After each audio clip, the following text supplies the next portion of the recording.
જે મહેશભાઈ આજે વૃક્ષારોપણ કરવામાં આવ્યું છે, શું હેતુ હતો? કોવિડના સમય પછી ઓક્સિજનની કેટલી જરૂરિયાત છે એ દુનિયાને કોવિડના રોગે બતાવી દીધું.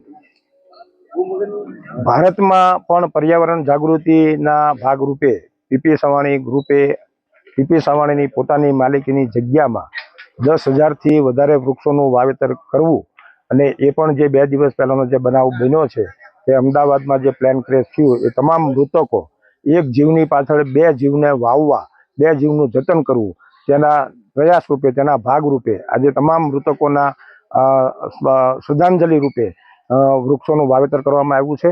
અને એમાં આંબા, પછી પીપળ, વડલાઓ જેવા વૃક્ષોનું વાવેતર થશે.